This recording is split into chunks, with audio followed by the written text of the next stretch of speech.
بعد بسم الله الرحمن الرحيم، والصلاة والسلام على المصطفى الهادي الأمين.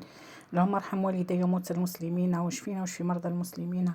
اللهم تقبل منا الصيام والقيام، وارزقنا العتق من النار وكل المسلمين يا أرحم الراحمين. السلام عليكم متتبعاتي الكريمات. جبت لكم وصفة تقليدية رائعة رائعة، يعني اللي نساوها راح نذكرهم بالزمن الجميل، واللي ما يعرفوهاش اليوم ان شاء الله يتعرفوا عليها. كاين اللي يقولوا لها القرنفلة، وكاين اللي يقولوا لها الياسمينة، وهما للزوج فعلا. كما هذه الاولى هي الياسمينة، واللي تكون ب8 ولا ب4 فرق في الشكل، راح نقولوا لها القرنفلة. بحشو طري ولذيذ. لاباط تاعو العجينه مقرمشه رائعه جدا جدا، وصفه تقليديه. كنا نديروها بزاف بكري، خصوصا في المناسبات والاعراس. يعني جات رائعه كما تشوفوا فيها الشكل. ديروه كما يعني فيها عده اشكال، راح نروحوا ليهم ونشوفوه مباشره. نروحوا للوصفه العجينه تاعنا. انا عندي يعني العجينه تاعها هي 4 كيلات بكيله، كيما نديروا البقلاوه. يعني من هذه العجينه اللي فضلت لي لميتها على تاع البقلاوه، ما حبيتش نطيشها. تذكرت هذه الوصفه باش ما تضيعليش العجينه. راح ندير بها هاد الياسمينه او القرنفله باش تبان لكم. يعني تقدروا ديروها بيضه في بيضه، كم تقدروا ديروا الالوان، كم تقدروا ديروها بالكاكاو، يعني تجي بنيه وبيضه. راح نديرها بالالوان هنا باش نعطيلكم الطريقه تاعها وكيفاه تخرج وتبان لكم واضحه. درت اللون هذا. نروحوا المكسرات. عندي شويه كاوكاو، هي من الافضل ومن الاحسن تكون باللوز، يعني ونظرا كيما نقولوها اللوز يعني عاد كيما نقولوا غالي شويه. اذا عندك الكاوكاو ديري اي نوع من المكسرات. نفس الشيء 3 كيلات مكسرات مع كيلو سكر، ونزيدوا له هنا الزيت تاع الليمون او مبشور الليمون، ونبلوه بالبيض، نبلوه ببيضه كامله. وزيدوا كي تحبوا زيدوا شويه فاني، زدتها في السكر انا. نبلوه حتى نتحصلوا على عجينه يكون مرحي شويه رقيق كما قاعدين تشوفوا فيه. يعني وصفه تقليديه الكثير راهم يعرفوها اذا كان نسيتوها. نروحوا الان راح نشكلوها كويرات باش يجيوني الحبات قد بعضهم. نشكلوا المكسرات تاعنا هذه العجينه كويرات هكذا ديبولات، نحطوهم اباغ. نروحوا الان لطريقه التحضير. يعني نتمنى فقط اللي قاعدين تشوفوا في الفيديو لاول مره ديروا لي اشتراك، القادمات شويه تشجيع ودعم، بارطاج وجيم حتى تنجح القناه ونزيد وصفات اكثر. مازال وصفات العيد باذن الله. انتظروني في فيديو اخر لحلويات العيد. نجيبوا العجينه نطرحوها بخيس كيما البقلاوه كيما تشوفوا، نكيلوها. اذا كان حابين الحبه تكون شويه كامله هكا مليحه ديروا 8 على 8. اذا كان حابينها شويه صغيره ديروا 7 سنتيمتر على 7. انا هنا درتها على 8. نديروا اللونين في زوج ونشوفوا الان الطريقه كيف راح نشكلوا هاد القرنفله تاعنا. راح نديروا مربعات، نقطعوهم الان الى مربعات بهذا الشكل، ونحطوا اللونين على بعضهم. هنا درت لكم طريقتين، تحبوا ديروا الجهه الاولى هي احمر ولا الجهه الاولى هي الابيض. يعني راح نعطي لكم طريقتين كذلك طريقه التشكيل. تبعوا معي هكذا. نتمنى فقط يعجبوكم وصفاتي، وما تنسونيش من الدعاء، وان شاء الله نكونوا من عتقاء من النار في هذا رمضان. هذا هو الهدف تاعنا، وتكمل الفرحة تاعنا بالعيد إن شاء الله.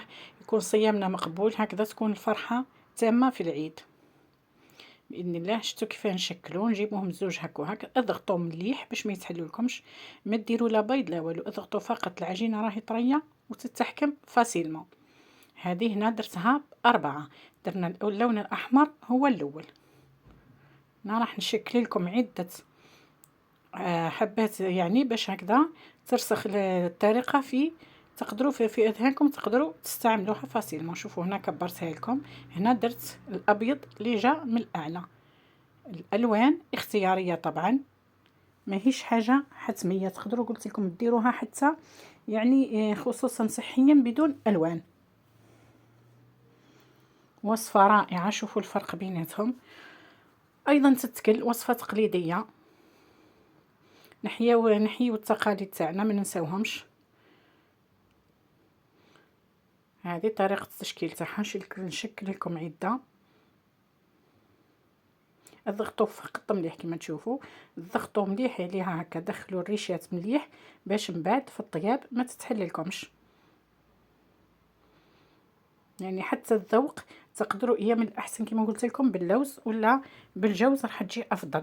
انا درتها بشويه كاوكاو، تقدروا باللوز. راح نعطيكم طرق اخرى علاه نديروها باللوز درك في نهايه هذا العمل. لا فيديو نعطي لكم تاع اللوز كيفاه يجيو.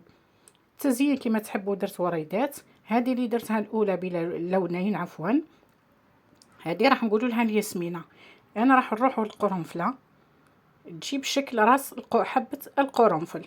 هنا راح نديروها بدل الوردة تكون 4 بتلات أو سبيلات كما نقولهم علميا ريشات، راح نديروها الآن ب8.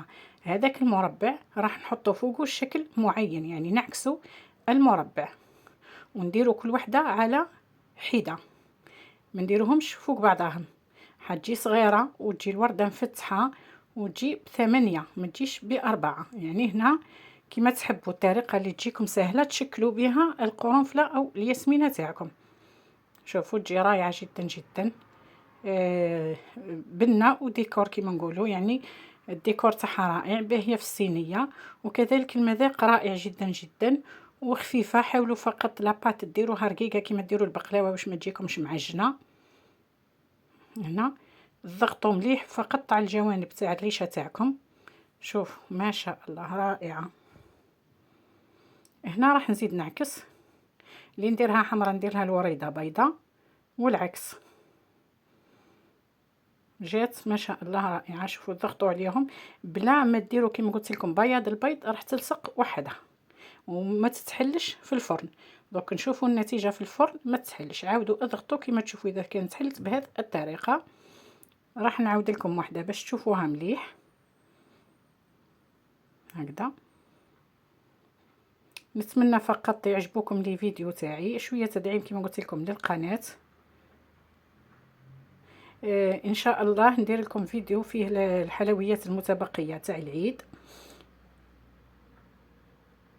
جات ما شاء الله هكذا. تبعوا لي الفيديو من الاول للاخر راح تنجح لكم باذن الله هذا الوصفه. تشكيله رائعه. زيدوا تضغطوا فقط مليح كما نعدت لكم هم يتحلوا. اذا كان ضغطتوا ما همش راح يتحلوا. هذه النتيجه كامله. راح نروحوا الان كما قلت لكم من الاحسن نديروهم باللوز. اذا كان درتوهم باللوز هنا في هذه الحاله راح نلونوا الحشو، نلونوا الحشو تاعنا ونخليوها بيضاء. هنا راح نديروها الشكل قرنفله، يعني الشكل راح يكون مخالف تماما عن الاشكال الاولى. هنا راح نضغطوا من نخليوهاش مفتوحه بهذه الطريقه. نضغطوا على الريشه فوق بعضها ندخلوهم. هنا تجي الحشو اكبر من لاباط وتجي في البنه اكبر، لانها هنا لازم يعني من الاحسن تكون من اللوز ابيض ونلونوه. هذه هنا القرنفله. شوفوا الشكل تاعها. هنا لونتها باللون ذوق الفراولة، واللون الآخر الثاني الأخضر بذوق البيستاش. هذه هنا شوفوا شكل رأس الحبة تاع القرنفل حقيقة. هذه هنا درتها باللون وذوق البيستاش. هنا راح يعطيني نكهة رائعة طيبة جدا جدا. إذا كان يعني باللوز اللي متمكن يدير في هذه الوصفة من الأحسن يديرها باللوز، ما يديرهاش بالكاوكاو. اللوز ويدير الطريقه هذه تاع يلون من الداخل راح تجي رائعه ما شاء الله. هكذا حبه القرنفل وتجي سهله وبسيطه والحبه صغيره وتقطع لك دير لكم بكميه كبيره. هذا بعد ما ندخلوهم الفرن على نار دليله، خليوهم يطيبوا كلي يبسوا بخيسك لاباط تاعهم راهي بقلاوه تشبه البقلاوه، ما تحرقوهمش كانهم يشيحوا فقط. ندخلوهم الفرن على 160 درجة واحد 20 دقيقة حتى ينشفوا مليح. النتيجة رائعة. شوفوا ما شاء الله ما تحرقوا وما تحلوش كذلك كما قلت لكم اضغطوا مليح فقط. هذه النتيجة. نروحوا الآن هنا هذا الكاطو تاعنا قلت لكم شبه البقلاوة. راح نروحوا نعسلوه، نحطوهم في شوية عسل.